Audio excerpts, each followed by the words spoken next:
क्या आपने कभी सोचा है कि प्यार इतना गहरा हो सकता है कि मौत भी उसके सामने हार मान ले? जब राधा का आखिरी समय आया होगा तो वहां का माहौल कैसा होगा? कहा जाता है कि श्री कृष्ण की 100 से भी ज्यादा रानियां थीं, लेकिन उनमें सबसे प्यारी राधा थीं।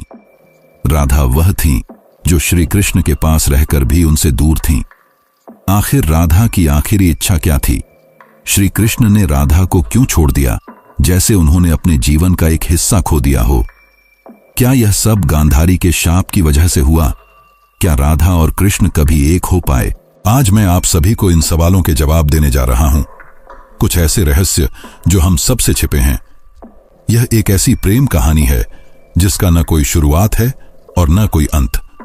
आइए हम इस यात्रा पर चलते हैं जहां हम जानेंगे कि कैसे श्री कृष्ण और राधा एक हुए, कैसे उनका प्रेम मृत्यु के बाद भी जिंदा रहा। अगर आप हमारे चैनल पर नए हैं तो इस वीडियो को लाइक जरूर करें और कमेंट में राधे राधे लिखना न भूलें। आप सबने सुना ही होगा कि महाभारत के बाद माता गांधारी ने श्री कृष्ण को श्राप दिया था।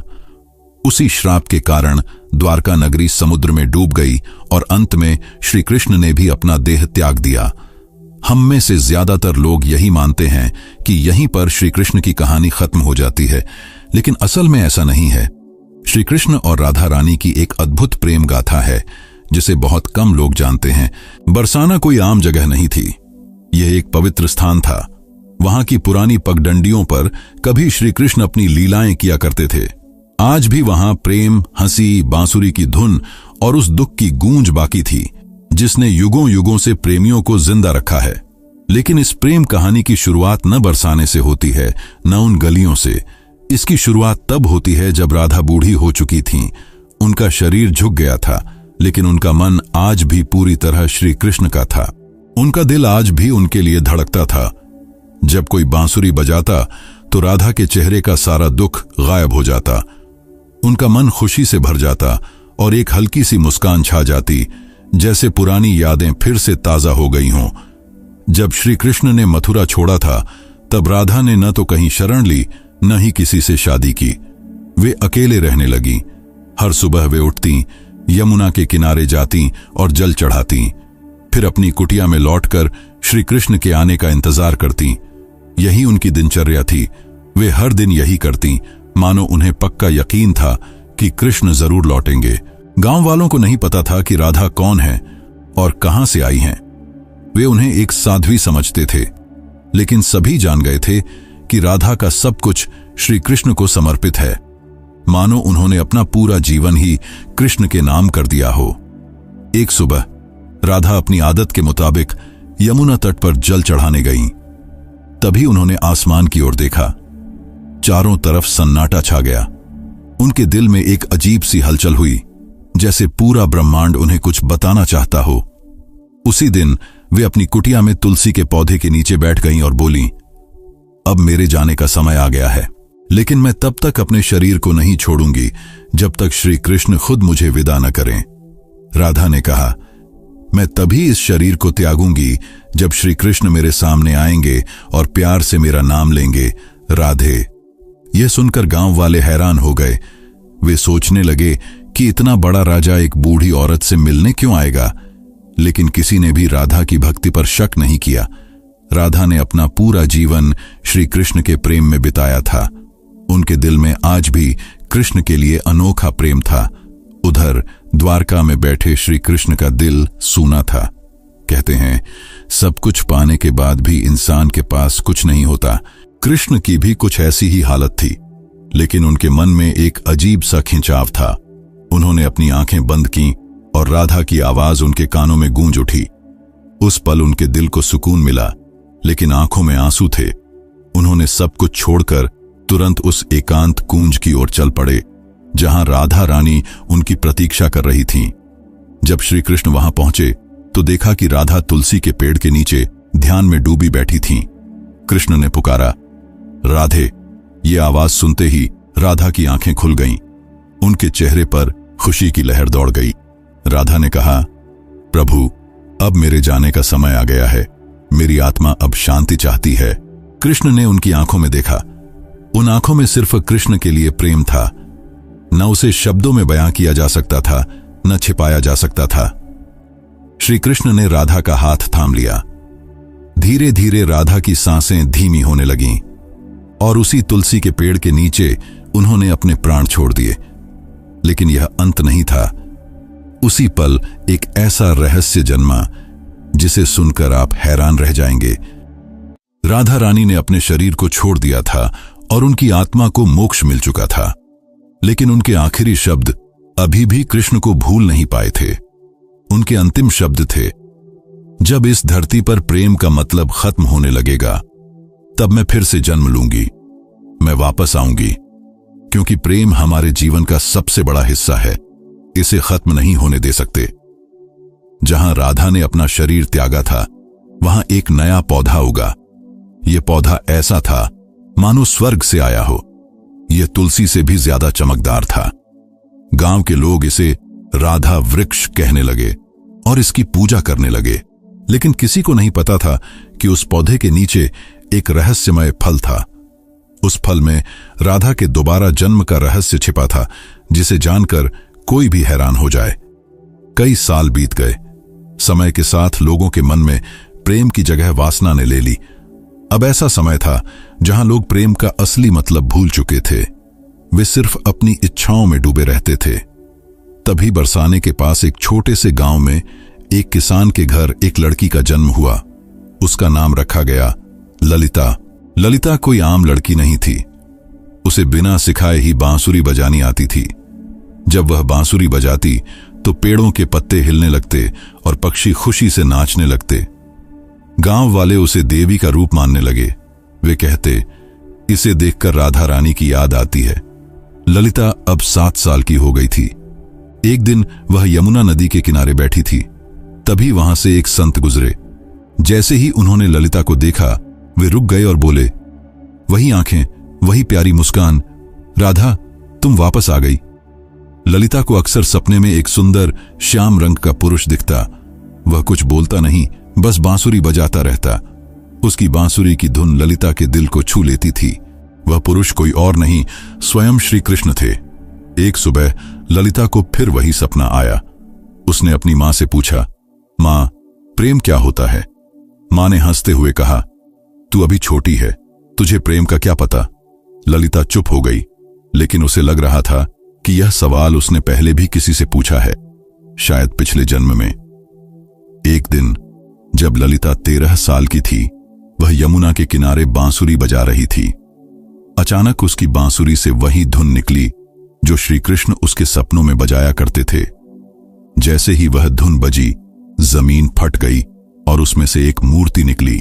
वह एक स्त्री की मूर्ति थी जिसके हाथ में बांसुरी थी। जैसे ही ललिता ने मूर्ति को उठाया, एक दिव्य आवाज गूंजी, तुम लौट आई राधे। ललिता चौंक गई। उसे समझ नहीं आया कि यह आवाज किसकी है और उसे राधे क्यों बुलाया जा रहा है। समय बीतता गया। अब ललिता का व्यवहार बदलने लगा। उसे जानना था कि वह आवाज किसकी थी, उसका जन्म क्यों हुआ, राधा कौन है और प्रेम और कृष्ण जैसे शब्द उसे इतना क्यों आकर्षित करते हैं। अब आगे की कहानी और भी रोमांचक और रहस्यमयी होने वाली है, तो उससे पहले इस वीडियो को लाइक करना ना भूलें। उसी समय एक संत हिमालय में कई सालों की तपस्या करके बरसाने लौट रहे थे। जब उन्होंने ललिता को देखा तो वे हैरान रह गए। वे बोले, कई युग पहले मैंने राधा की ऐसी ही आंखें देखी थीं। उन्होंने गहरी सांस ली और कहा, बेटी तुम इस युग की नहीं हो, तुम्हारा जन्म किसी खास मकसद के लिए हुआ है। ललिता ने पूछा, कैसा जन्म और क्या मकसद? संत ने पुरानी बातें याद करते हुए कहा, आज के युग में प्रेम सिर्फ एक शब्द बनकर रह गया है। तुम्हें इस युग को सिखाना है कि सच्चा प्रेम क्या होता है।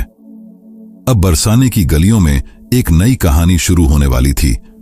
असल में यह कहानी नई नहीं, बल्कि राधा के दोबारा जन्म की पुरानी कहानी थी। ललिता अब जवान हो रही थी। उसका मन बेचैन रहने लगा, जैसे कोई उसे बार बार पुकार रहा हो। वह हर दिन यमुना के किनारे बैठकर उस शख्स के बारे में सोचती जिसका चेहरा उसे याद आता था। वह शख्स कोई और नहीं, श्री कृष्ण थे। एक दिन ललिता ने अपनी मां से उत्सुकता में पूछा, मां, क्या प्रेम बिना बोले भी हो सकता है?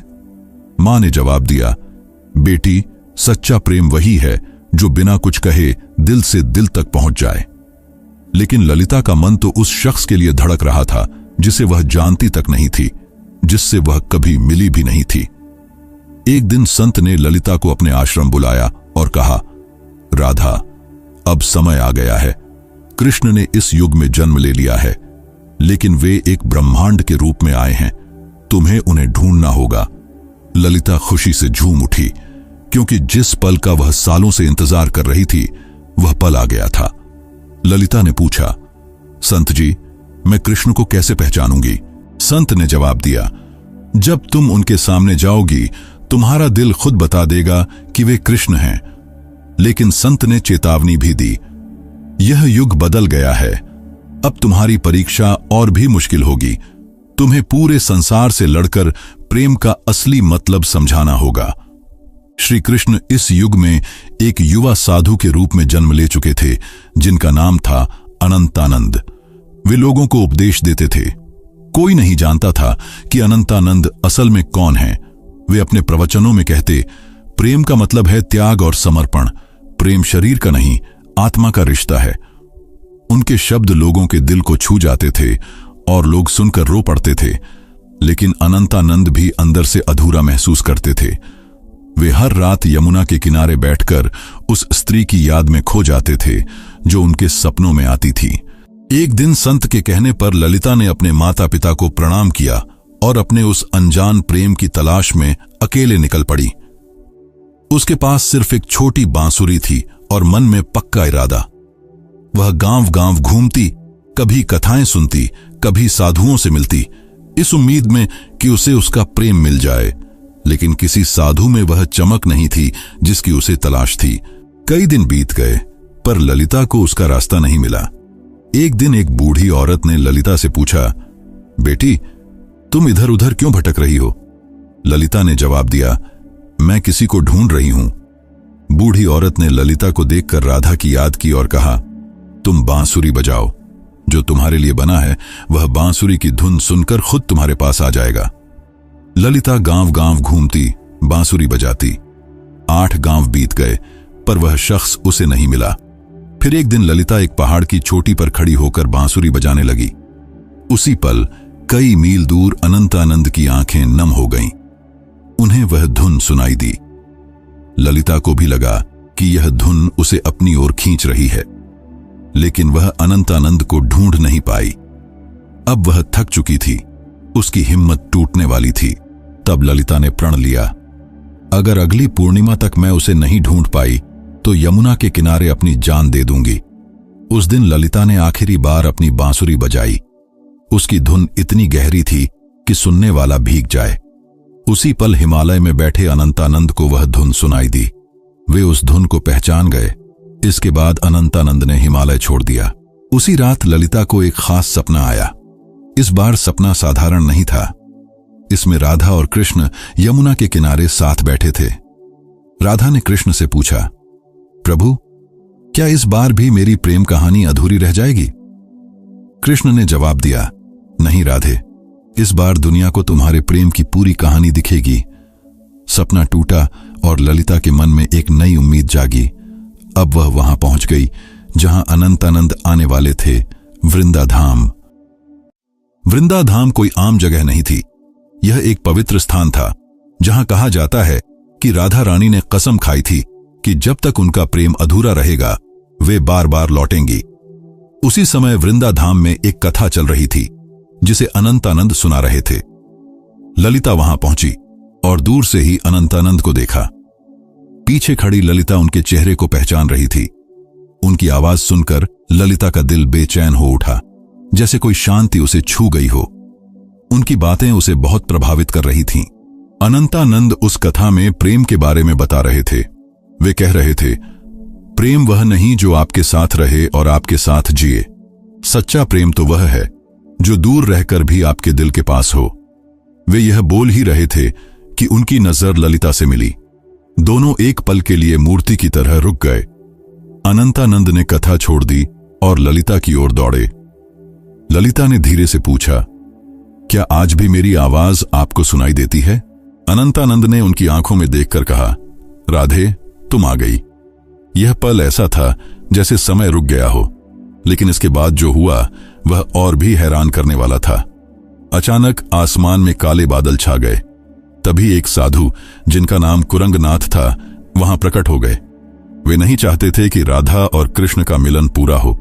उनका मानना था कि अगर ऐसा हुआ तो लोग प्रेम को धर्म से बड़ा मानने लगेंगे, जो समाज के लिए ठीक नहीं होगा। कुरंगनाथ ने कहा, तुम्हारा प्रेम आज के नियमों के खिलाफ है। आज का समाज न इसे समझ पाएगा, न बर्दाश्त कर पाएगा। अनंतानंद ने जवाब दिया, प्रेम दो आत्माओं का मिलन है। तब कुरंगनाथ ने उनकी आखिरी परीक्षा रखी और बोले, अगर ललिता ने अगली पूर्णिमा से पहले आंखों पर पट्टी बांधकर तुम्हें ढूंढ लिया तो तुम्हारी प्रेम कहानी पूरी मानी जाएगी, वरना तुम्हें युगों युगों तक फिर से बिछड़ना होगा। अनंतानंद यह सुनकर चुप हो गए, लेकिन ललिता ने हिम्मत और प्रेम से भरा जवाब दिया, मैं आपकी शर्त मानती हूं। पूर्णिमा की रात नजदीक आ रही थी। यह परीक्षा ललिता के लिए सिर्फ एक शर्त नहीं थी, बल्कि उसके प्रेम और धैर्य की जंग थी। वह खुद जानना चाहती थी कि क्या बिना देखे सिर्फ दिल की पुकार से प्रेम को ढूंढा जा सकता है।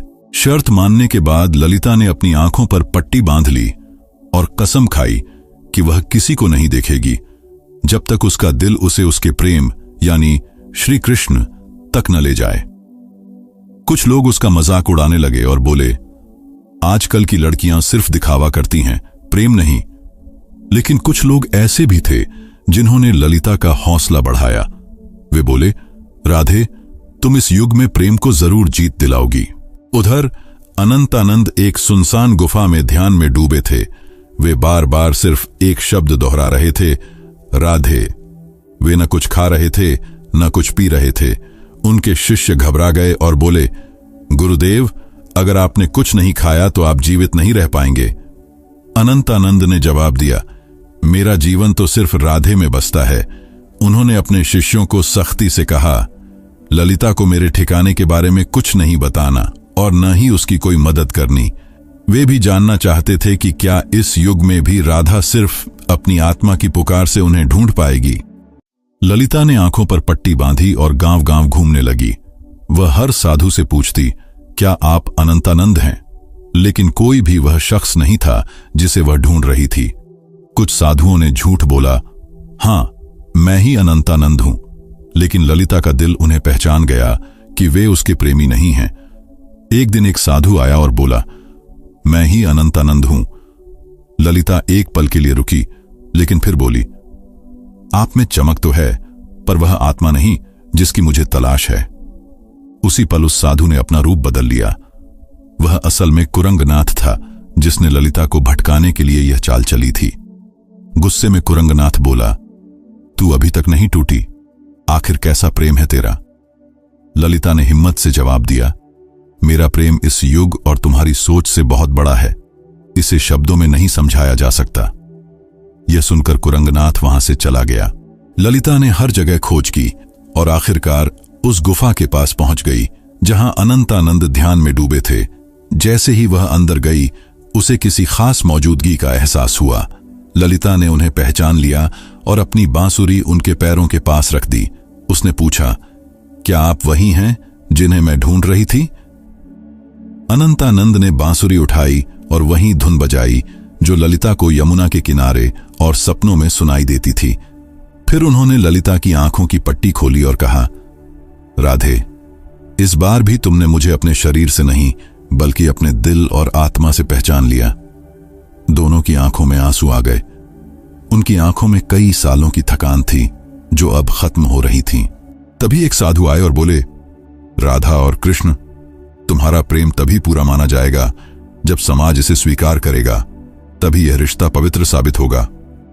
ललिता ने जवाब दिया, प्रेम तो समाज के नियमों से आजाद होता है, इसे किसी सबूत की जरूरत नहीं। लेकिन अनंतानंद ने समझाया, राधे, अब समय बदल गया है। यह समाज प्रेम का असली मतलब भूल चुका है। फिर उन्होंने साधु से पूछा, हमें क्या करना होगा? साधु ने कहा, तुम्हें राजसभा में जाना होगा और राजा व वहां के लोगों को समझाना होगा कि एक साधु और साध्वी भी प्रेम के रिश्ते में बंधकर धर्म के रास्ते पर चल सकते हैं। अगले दिन ललिता और अनंतानंद राजसभा में पहुंचे। राजा ने कहा, यह क्या सुन रहा हूं कि एक साधु ने ब्रह्मचर्य तोड़ दिया है? अनंतानंद ने जवाब दिया, महाराज, मैंने कोई नियम नहीं तोड़ा, मैंने तो सिर्फ अपने प्रेम को अपनाया है। प्रेम कोई वासना नहीं बल्कि आत्मा का मिलन है।